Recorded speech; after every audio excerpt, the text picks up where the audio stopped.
మేము సంయమానం పాటిస్తాం, ఆలోచించండి. అది 2 రోజులు మీరు భోజనం పెడతారు.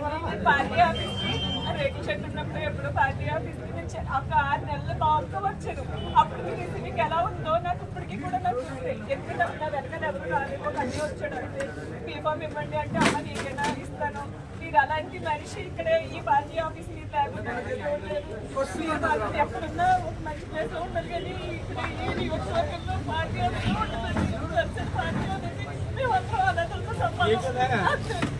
మేమందరం అనాథలం అయిపోయాం. మీరు టికెట్ ఎక్కడ తెచ్చుకుంటారండి? మీరు నెగ్గుతారు. ఇక్కడ పార్టీ మా పరిస్థితి ఇక్కడ ఎవరుంటారు? మీ తర్వాత ఎవరుంటారు చెప్పండి. ఎవరు లేదు. ఈ నియోజకవర్గంలో జనసేన పార్టీని నిలబెట్టడం అంటే చిన్న విషయం కాదండి. దీన్ని ఒక గ్రామ స్థాయి నుంచి కూడా దీన్ని అంచెలంచెలుగా బలపరుచుకొచ్చాం. ఈ 5 సంవత్సరాలు, ఈ 4.5 సంవత్సరాలు గెలుపు స్థాయికి తీసుకొచ్చాం. ఇలా 3 పార్టీలు పోటీ చేసినా, పొత్తు లేకపోయినా 3 పార్టీలు పోటీ చేసినా ఇక్కడ మనం ఒక 7-8 వేల మెజార్టీతో మనం గెలుతాం. మరి అధ్యక్షులు మరి రాష్ట్ర నియోజకవర్గం మరి ఆయన తీసుకున్న నిర్ణయాన్ని గౌరవించవచ్చు తప్ప, లేకపోతే మనం ఎలా ఖచ్చితంగా మనం ఇక్కడ గెలుతాం, గ్యారంటీగా గెలుతాం. 10 ఇంట్లోకి వెళ్ళిందని పార్టీ అంటే ఏంటో మంచిగా గ్రామాల్లో 2 జెండాలు ఎగిరాను. ఒకటి వైఎస్ఆర్, ఒకటి టీడీపీ ఎగిరేది. అలాంటిది ఇప్పుడు జనసేన జెండా ఎగురుతుందంటే కారణం ఎవరంటే ప్రధాని బాలకృష్ణ గారు.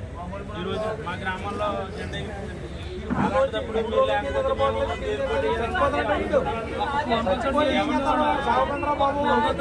మా గ్రామాల వైఎస్ఆర్ పార్టీ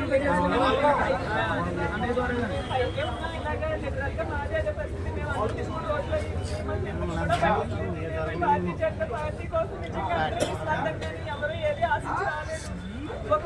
కూడా మేము ఓడిపోయింది. సర్పంచ్ ఎన్ని ఓట్ల దగ్గర మీకు తెలుసు కదా, 900 ఓట్ల మెజార్టీ, 1000 ఓట్ల మెజార్టీ జనసేనకి తీసుకొచ్చామని మీకు ఆ విషయం తెలుసు. మీరు మా వెనకాల ఉన్నారు ఆ రోజున.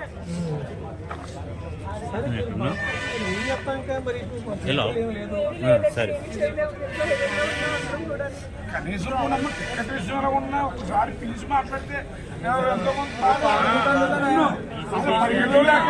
లేకుండా తీసుకోలేదు.